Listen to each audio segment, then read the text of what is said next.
All right, welcome back to the Real Music Observer. It's Dave doing my thing here, Real Music Observing in the great outdoors with all kinds of great sound effects. Uh, and yes, I've got some new information for you. Oh, by the way, we're observing real music in real time for real people just like you and me. So last night, got a lot of new information from an inside source. And when I say inside source, and by the way, okay, a couple of housekeeping issues here. Let's talk about people who are pissed off that I disabled the comments and then coming over and insulting me over on Facebook on my new page, The Real Music Observer, over on Facebook. They're insulting me and they're wondering why I disabled the comments. You know, look, I can't help people who are brain damaged. I don't understand. So I'm gonna not disable the comments so I can get crap like that. So just a little housekeeping. Also, somebody came back at me and said, "Oh, Styx, you talked about Styx is not a legal precedent for what's going on in Journey." Dennis DeYoung Creative Force ended up settling, losing the rights to the name Styx. He got to tour with Dennis DeYoung and the music of Styx. That's what the lawsuit basically says. I don't know why there isn't a parallel. The parallel would be that Neal Schon basically is in this position where he thinks he's the Dennis DeYoung of Styx, where, you know, he's not.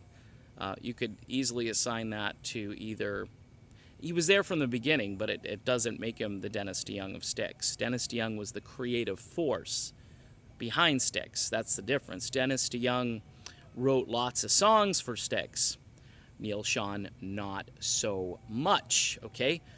All right, but as far as what happened last night, I learned emphatically a couple of things. And by the way, this person said everything I've been saying in these videos without actually knowing, you know, the thoughts of people.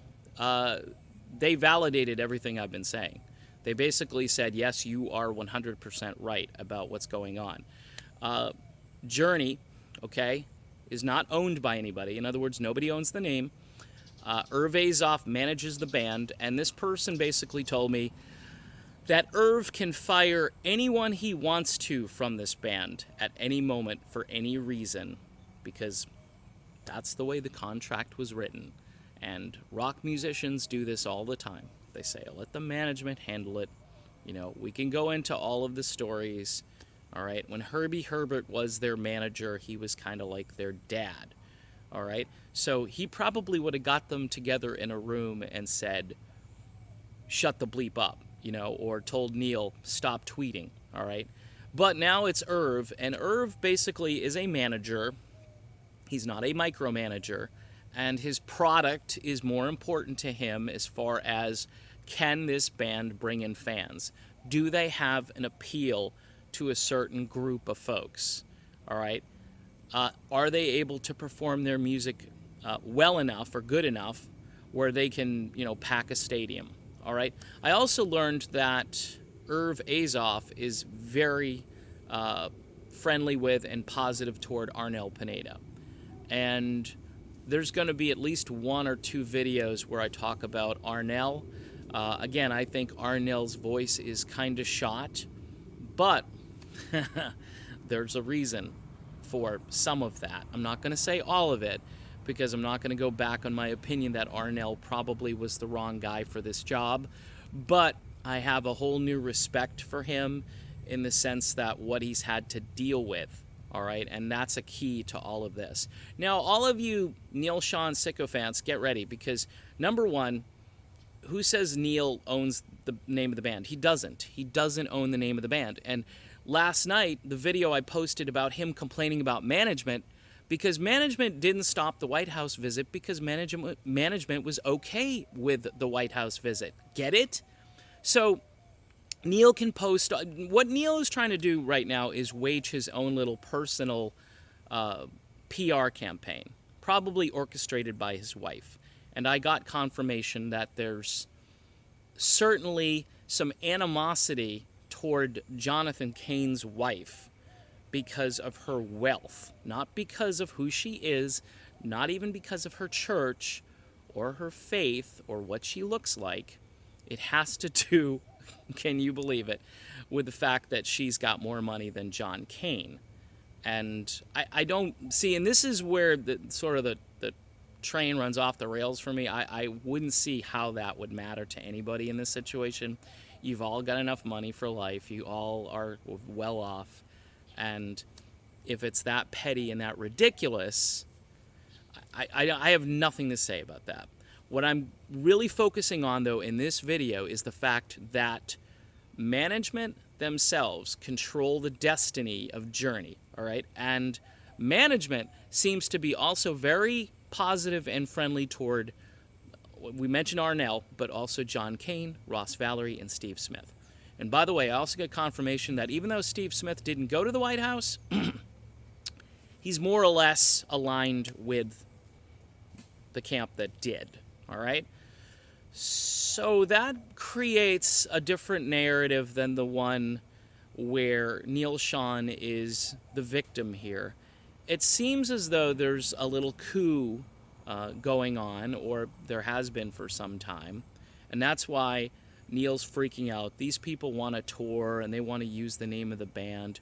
So this is where it's going to go to court, because if they decide they want to do something, and Neal's off with the, the Bad English Blues Band, as I like to call it, and they say, hey, we want to work this year. We bring Arnel back, and by the way, we're probably talking, I've heard 11 months before anything really gets off the ground, which would mean middle of next summer, again, July or so. But by then, this thing will either have blown up completely, or it will be, I don't know if it'll be settled, but we'll see if these guys want to tour, if they care about this issue enough where they want to tour as Journey, or if they tour as something else. One thing is completely clear. What Neal Schon has done is he set off a nuclear bomb and blown the whole thing up. And he probably did it intentionally because he doesn't want to work with these guys anymore. They don't want to work with him anymore. It would be an act of God to reconcile everybody in this situation. And Irv Azoff, again, who's their manager, is really in control of their destiny as far as who's in the band and who's not in the band.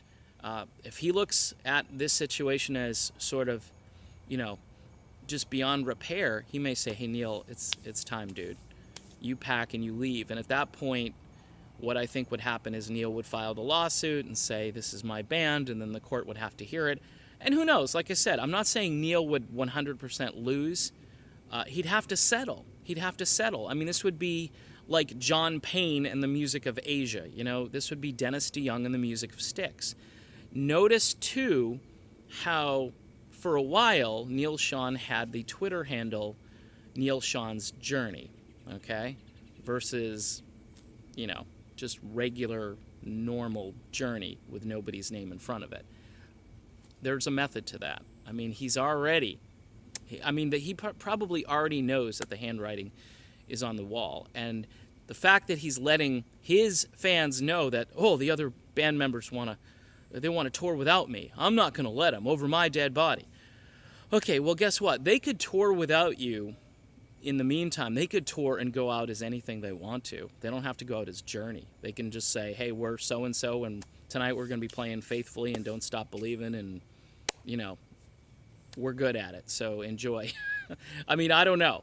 But for those of you who think, I'm just barking up the wrong tree or I'm making stuff up, this is validated by somebody on the very inside who also gave me a lot more information that I will be presenting in other videos coming up this week. So digest this one. Have a great weekend. I will be back maybe today, maybe a bunch of times tomorrow. Don't know. We'll figure it out. I'm Dave, and we'll talk again soon.